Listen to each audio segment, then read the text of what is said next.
Hello students, आज हम लेकर आए हैं बी इकोनॉमिक्स की क्लास। हम पढ़ रहे हैं बीए फर्स्ट ईयर और हमारा पेपर है फर्स्ट पेपर। हमने पिछली क्लास में पढ़ा था कि अर्थशास्त्र विषय की उत्पत्ति कहाँ से हुई है, वो किस विषय से संबंधित है। आज हम पढ़ेंगे कि अर्थशास्त्र की कौन कौन सी परिभाषाएं हैं। हमारे अर्थशास्त्र ने अर्थशास्त्र की परिभाषा को किन भागों में, किन क्षेत्रों में वर्गीकृत किया है। तो सबसे पहली परिभाषा है हमारी वेल्थ डेफिनेशन, धन संबंधी परिभाषा। इस परिभाषा को एडम स्मिथ ने प्रस्तुत किया है। तो वेल्थ डेफिनेशन को एडम स्मिथ ने प्रस्तुत किया है। इन्हें फादर ऑफ इकोनॉमिक्स के नाम से भी जानते हैं। इनकी बुक का क्या नाम है?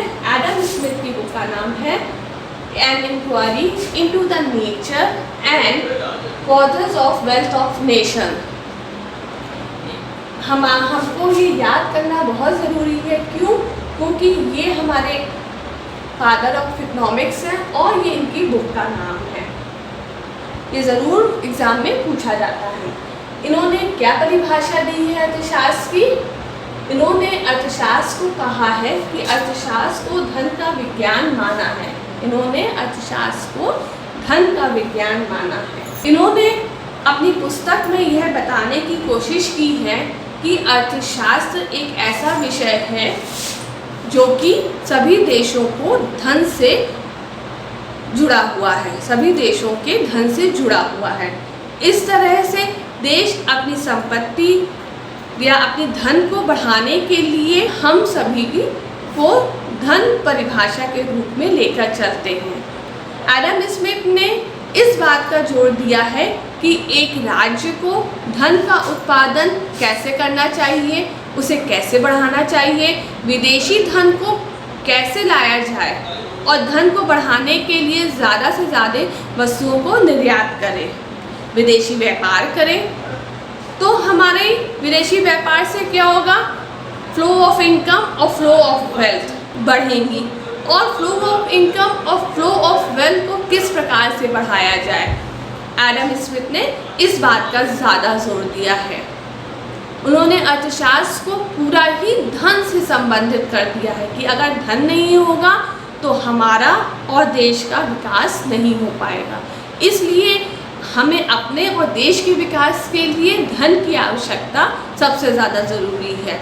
और अर्थशास्त्र में इसी चीज़ का अध्ययन करना है कि हम धन को कैसे आगे बढ़ाएं, धन को हमें कैसे बढ़ाना चाहिए। तो इसलिए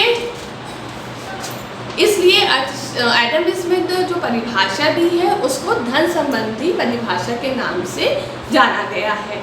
अब उनकी परिभाषा की कुछ विशेषताएं हैं।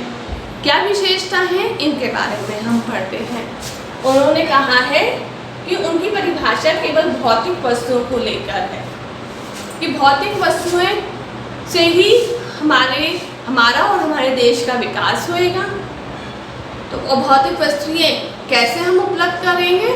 धन के द्वारा। जब हम धन कमाएंगे तभी हमें भौतिक सुख सुविधाएं और वस्तुएं उपलब्ध होंगी। इसलिए हमारे विकास के लिए, देश के विकास के लिए धन बहुत आवश्यक है। दूसरा है आर्थिक मानव। अर्थशास्त्र में आर्थिक मानव की परिभाषा या अर्थशास्त्र को आर्थिक मानव से उन्होंने संबंधित किया है कि मानव आर्थिक क्रियाओं में रहने वाला प्राणी है। अतः मनुष्य की सभी क्रियाएं केवल सेल्फ इंटरेस्ट के लिए ही होती हैं और सेल्फ इंटरेस्ट से ही प्रेरित होती हैं। तीसरा है धन का प्रमुख स्थान। एडम स्मिथ के अनुसार अर्थशास्त्र का मूल्य केंद्र बिंदु क्या है? धन है।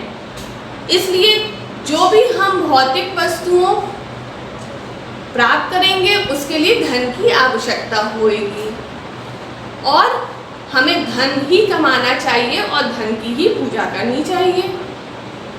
कल्याण संबंधी जितने भी कार्य हैं, जैसे किसी की हेल्प करना, आवश्यकता पड़ने पर किसी का काम करना, उस सबसे लोगों का संबंध नहीं होना चाहिए। केवल फोकस होना चाहिए एक इंसान का धन कमाने।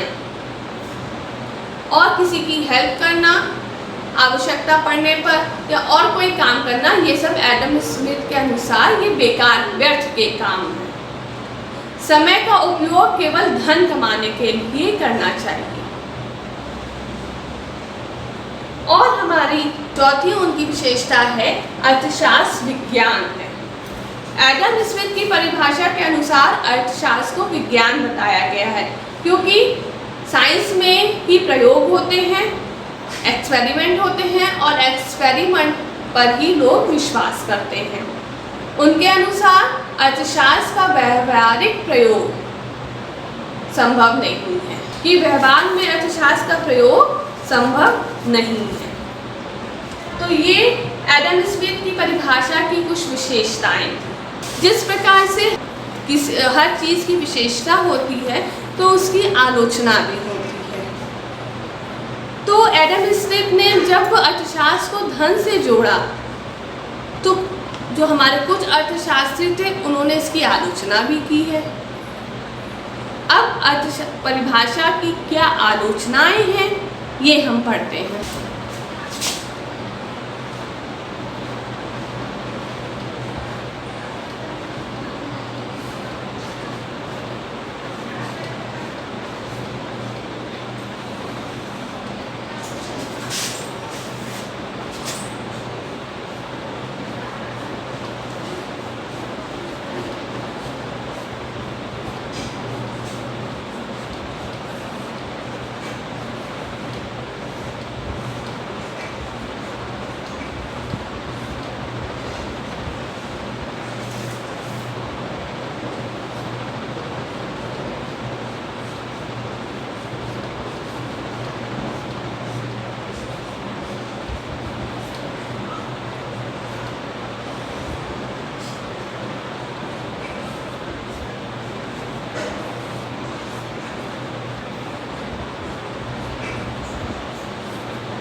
अब इस एडम स्मिथ के द्वारा जो दी गई परिभाषा है उसकी अर्थशास्त्रियों ने कुछ आलोचना भी की है।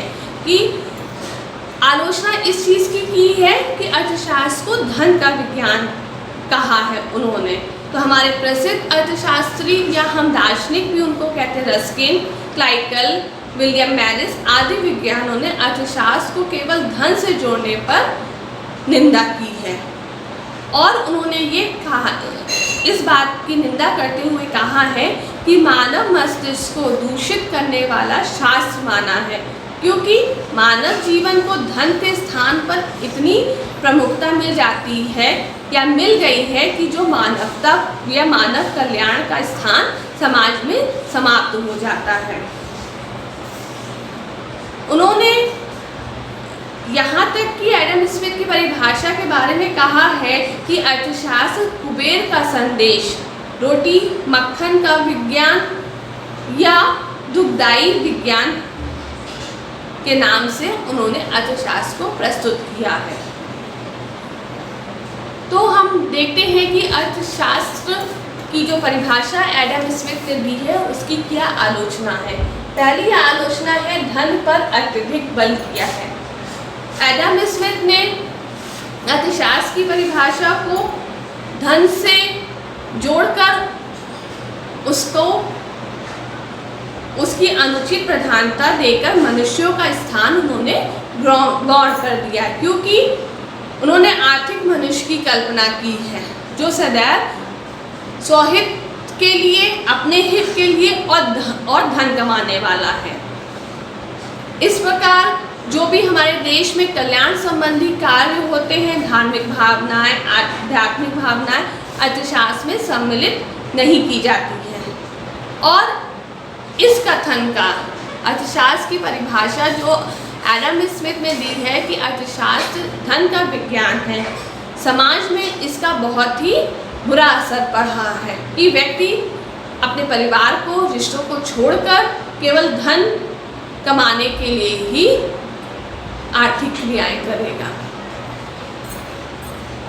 दूसरी हमारी है आर्थिक मनुष्य की आलोचना।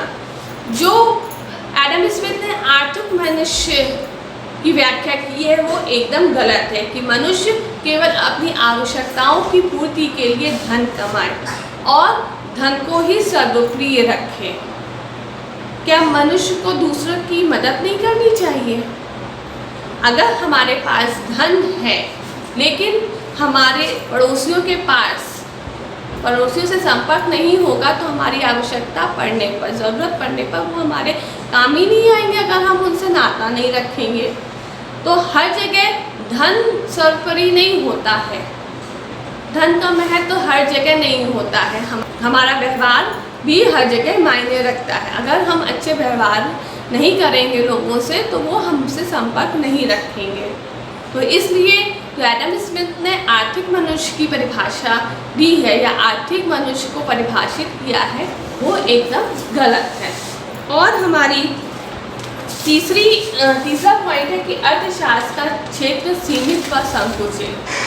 जब एडम स्मिथ ने अर्थशास्त्र को धन से जोड़ा है तो उसका क्षेत्र सीमित और संकुचित हो जाता है। क्यों?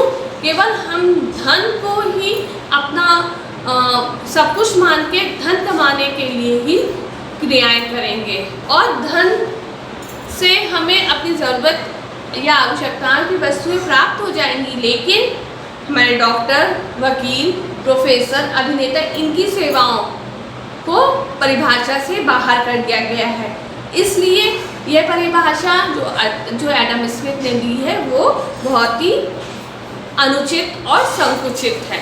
और इसको आगे सुधारने के लिए कि अर्थशास्त्र विषय केवल धन से ही संबंधित नहीं है, तो आगे अर्थशास्त्रियों ने परिभाषा को दूसरे वर्गों में रखा है जिसको हम भी नेक्स्ट क्लास में पढ़ेंगे। आज की क्लास पे हमने पढ़ा कि अर्थशास्त्र के जन्मदाता कौन है और एडम स्मिथ ने कौन सी परिभाषा दी है। नेक्स्ट क्लास में हम इसके आगे कंटिन्यू करेंगे। Thank you.